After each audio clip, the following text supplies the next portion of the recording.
Good morning, everybody. My name is Barry Schwartz, and this is the Search Buzz video recap. Today is Friday, August 30th, and this is the search news we covered over at the Search Engine Roundtable at SEOroundtable.com.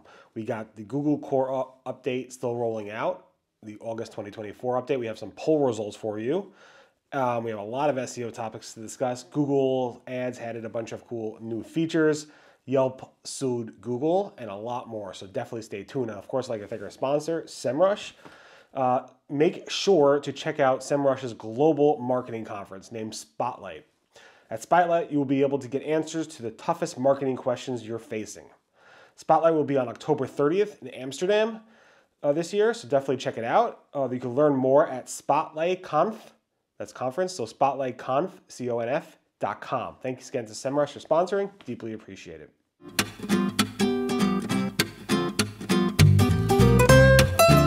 So the Google August 2024 core update is still rolling out. It started a little bit over 2 weeks ago. It should take about a month to roll out. We're over midway through, and we saw a number of surges, declines, updates. Everybody's tracking it very, very closely. Many weren't hit, many were, and so forth.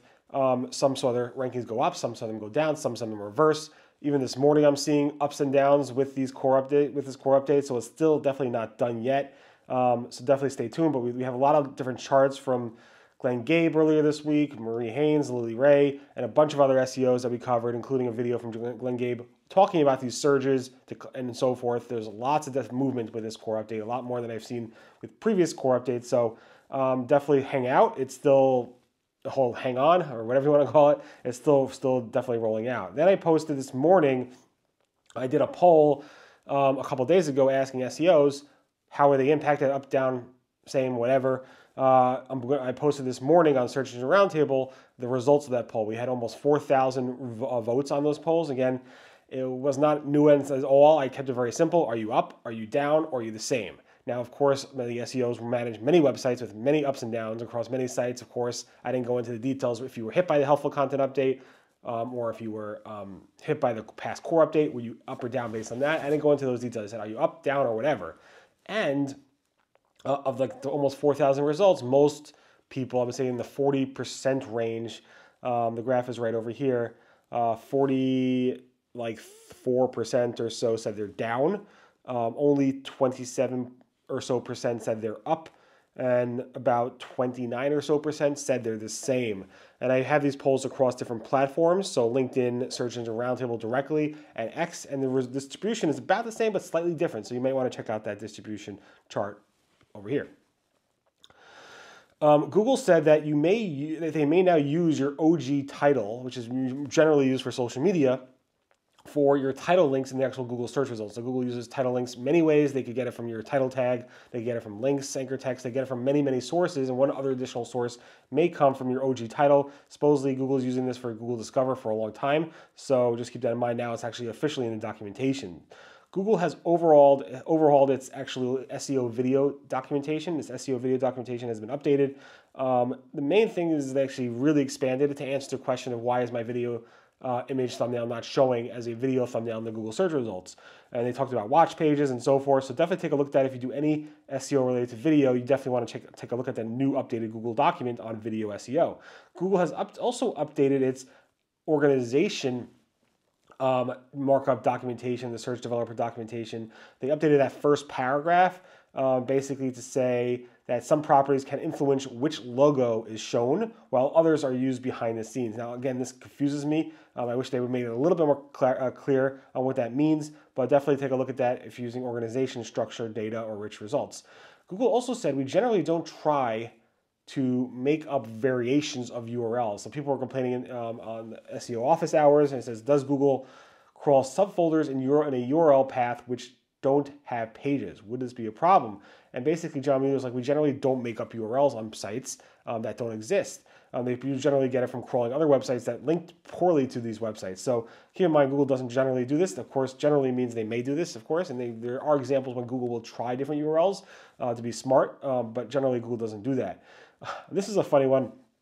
John Mueller says on LinkedIn, nobody at Google counts links or words on your blog post. Again, Google said word count is not a thing. Now Google's saying link count is not a thing. And it goes on and basically saying, I doubt your readers go ahead and before they actually start to read your content, sit there and count the words or the links on the page before they read it. Now, you guys in Search Engine Roundtable who read my site do, but generally people do not do that in any event. And then people are taking this article to be, this quote to be something completely that Google's not saying. He's just basically saying, don't obsess around word count, don't obsess about link count on a page. Do what's best for your reader, yada, yada. It's not like Google doesn't even count the links. Their algorithms obviously do figure out what the links are or the words are on the page, but it said for you to write like a human, you shouldn't do that. Also, Google said, Martin Splitt specifically from Google said, bad actor traffic isn't going to hurt your search rankings. He said this, a question was asked, bad actors are trying to make our site appear untrustworthy by sending fake traffic to my site, help me. And Martin Splitt said, just by sending traffic from a questionable source to a site, that site won't be tainted in their Google search results, he said, so don't worry about it. Of course, there's lots of controversy around that topic, especially around nav boost and so forth, so keep that in mind. I posted a rare case study from my own website, Search Engine Roundtable, where Googlebot was blocked from accessing my images on my website for a good week or two on my site. And what that means is that starting in mid-June, I started to notice, thanks to some readers, including Leg Game and others, and even myself, that my images were not showing up in the Google search results, they weren't showing up in Google Discover, and so forth. And then I did some checks on my URL inspection tool and all this other stuff, and it showed that the images were being blocked as a 404, and Googlebot wasn't able to access it. Turned out AWS, Amazon, was blocking Googlebot, S3 bucket, from being crawled or indexed. Google and Amazon fixed the issue, or actually Amazon fixed the issue, not Google, about a week later, and then it was all good. But I showed a case study of where my chart is in terms of how I was getting more impressions and clicks from Google image search. And then it went down when there was a Googlebot issue where Googlebot was being blocked, and now it's trending upwards, but it's still not where it was prior to the issue. So keep that in mind. Mid-June, if you notice some weird traffic and you have S3 and you're using S3 for images or any other purpose like PDF hosting or whatever files, Amazon actually blocked it for a week then, and it should be back to normal starting soon, hopefully.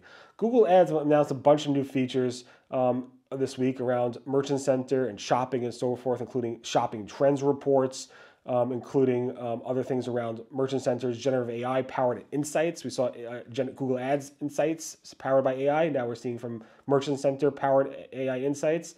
Also, things like these trends reports will show you things like show me the performance of the best-selling dress and so forth.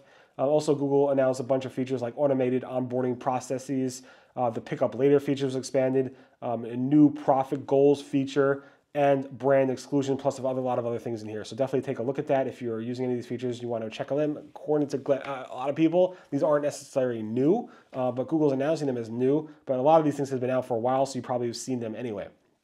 Google also announced some new features around consent management and tag diagnostics. So the tag diagnostics now that you find potential issues with measurement and setup issues and how to fix them. So this is a much more improved tag diagnostic feature. And then Google improved their the consent management setup to be more integrated with Google's CMP partners. And basically to help you streamline your consent banner and consent management deployment. So if you are doing a lot of the consent management, you have to start doing, especially in the EU regions, Google's trying to make it a little bit easier for publishers and site owners and advertisers to go ahead and handle this. This is across Google Ads, Analytics, and Tag Manager. Google Ads accidentally released a new button in the Google Ads console for advertisers that said internal tools. It didn't really do much. It had a header around a feature called Audience Builder, which is, I don't think, a new feature, but there was this tool that a lot of people found on the morning of August 28th. And it seems like Google got rid of it, but it was a button called Internal Tools. Here's a screenshot of that, thanks to all those who actually notified me of that. Google is merging booking across Google Business Profiles and Google Local Service Ads. Google said they're unifying the booking process. They said in an email, it provides a more seamless experience for your clients and for your customers. There's a whole thing. If you're using LSAs for booking, nothing really changes. If you are using Google Booking in Google Business Profiles, you have to go ahead and look at that stuff. There's a lot of different changes here. This is affecting Jobber and Service Titan integration in the next week or two, and it will affect other partners in the coming months. So keep that in mind. If you are using Booking, you want to take a look at that article. Google's also merging features around reviews across Google Local Service Ads and Google Business Profiles. Google's Local Service Ads review links will expire, or they should have expired already, and Google Business Profile reviews will remain the link that you use going forward. It seems like Google has had issues with Local Service Ads reviews over the many years, and Google's trying to consolidate all of that under one thing. This is spotted again by Ben Fisher, who said LSA is officially stating to use your Google Business Profile review link and not the Local Service Ads LSA review link going forward. So keep that in mind. That is going away. Google Business Profiles also has been delayed in terms of their appeal process. So if you're trying to appeal your Google Business Profiles suspension or whatever it might be, generally that appeal process took a few days, but now it's been taking a lot longer, up to 15 plus days and so forth. This was spotted by and notified by a bunch of people, including Ayman Ali and also Sherry in the Google Business Profiles forum said this is an issue and so forth. So definitely a lot of people noticing this, and the appeal process is delayed. Google Local Business Maps is testing a expandable map feature in the Google search results slightly differently. You can see it here on the right-hand side. It's expanding the map downwards. This was spotted by Moto, who notified me about this on X. Thanks, fine there. Google is seems to be testing a notifications box at the top of the Google search results. It says from your notifications. It's like an Android feature where it says, if we see stuff in your notifications window, we might show this if it's related to a query that you've done. You can see here's a screenshot from Deepak Yadav. It shows like a search for transparency report, and it shows a notification from X around a tweet that was in this timeline. Also goes across like news sites that you get notifications for. So if you get a news site notification from CNN or from different publishers, you might see that. So there's more examples of that in the blog post. It looks like Google Search is integrating with your Android notifications. Google's testing new fave icon designs that are default fave icons, not your custom fave icon, but like default fave icons when it can't figure out what your fave icon, not the globe icon, which we saw for a while, but this is the arrow icon, clip icon, and so forth. This is spotted by Gagan Gorta. Nice find there as always. Google's also testing this shopping carousel with a more like button. So it has this button below. When you click on more like, it actually will go ahead and show you a carousel below it that expands to more shopping results like that thing. That was spotted by Carousel. Nice find there. And finally, Yelp is suing Google for unfair advantage in the local search market, citing the monopolistic ruling by Google being a monopoly a few weeks ago. And it's just funny. I tweeted about this. Of course, Yelp might win here in certain cases. I'm not sure. I'm not a lawyer. But they're obviously suing Google because they feel like Google took advantage. Again, it's just interesting because if you look at the responses to my tweet, a lot of people are like, Yelp deserves this. Yelp extorted small businesses. They continue to be horrible to small businesses and so forth. That being said, Yelp has some ground here to actually go ahead and get something out of Google. We'll see what happens with that. But it's obviously Yelp jumping on the back of the monopoly ruling, which makes sense. In any event, that is the search news of the past week. Again, thanks so much for listening to the Search Buzz video recap. My name again is Barry Schwartz, and this is today is Friday, August 30th. Everyone have a great weekend, safe weekend. Again, thanks to SEMrush. Check out Spotlight at spotlightconf.com. Be well. Bye-bye.